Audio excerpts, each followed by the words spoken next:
আসসালামু আলাইকুম। সবাই কেমন আছেন? আশা করি সবাই ভালো আছেন। আমিও আলহামদুলিল্লাহ ভালো আছি।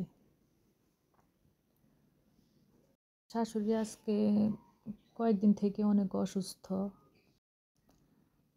তারপর আমার মেজো ননদ আসছে ওনাকে দেখতে। পরে মায়েরে জিজ্ঞেস করলো যে মা তুমি কি খাইবা?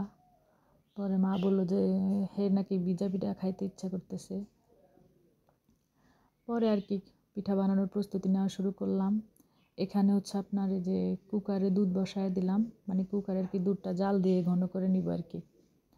আর এদিক দিয়ে হচ্ছে গ্যাসের মধ্যে যে পিঠা বানানোর শিরাটা ওইটা করে নিতেছি। আপনারা হয়তো ভাবছেন যে এত বড় পাতিল গ্যাসে বসাইছি। আসলে আমরা হচ্ছে বায়োগ্যাসে রান্না করি। আমাদের গরুর খামার আছে, ওইখান থেকে বায়োগ্যাস প্লান্ট তৈরি করছি। তো এই জন্য আমাদের গ্যাসের কোনো হিসাব নাই। তো এই দিক দিয়ে আমি মিঠাই দিয়ে দিচ্ছি।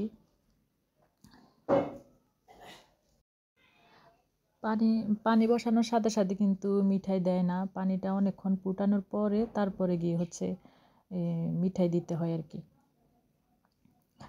আস্তে আস্তে মিঠাই দিতেছি। এভাবে দিলে হাতে গরম পানি পড়ে, এই জন্য আস্তে আস্তে দিতেছি।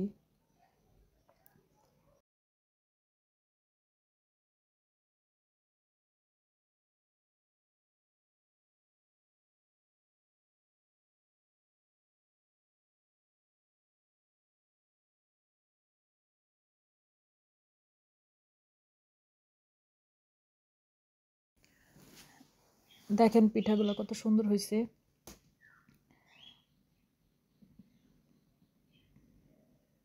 তারপর এই যে শিরার মধ্যে এই যে পিঠাগুলো আস্তে আস্তে দিয়ে দিচ্ছি।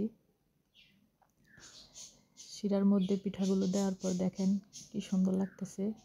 আস্তে আস্তে একটা একটা করে দিতেছি। এবার 2 হাত দিয়ে দিতেছি, কি করব, অনেকগুলা পিঠা। আসলে আমাদের বাসায় হচ্ছে আপনার অল্প পিঠা বানালে হয় না, কারণ সবার ঘরেই দিতে হয়, আমরা মানুষ বেশি। আমার দেবর আছে, বাসুর আছে, তাদের বাচ্চারা আছে, সবাইকে দিয়ে খেতে হয়। আর যে কোনো জিনিসই আমি অল্প করে মানে রান্না করি না। রান্না হোক, পিঠা হোক, যে কোনো জিনিসই সব কিছু একটু বেশি করে করতে হয়, সবাইকে দিয়ে খাই। এই তো দেওয়া শেষ। দেখেন কালারটা কত সুন্দর আসছে।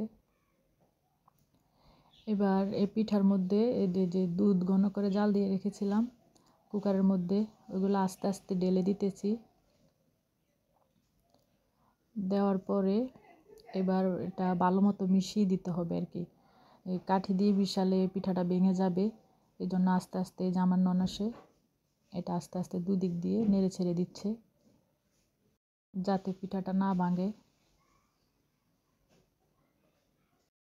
এখন এটা সারা রাতের জন্য ভিজিয়ে রাখতে হবে। সারা রাত ভিজলে আর কি এটা সকালে সবাই খাবে।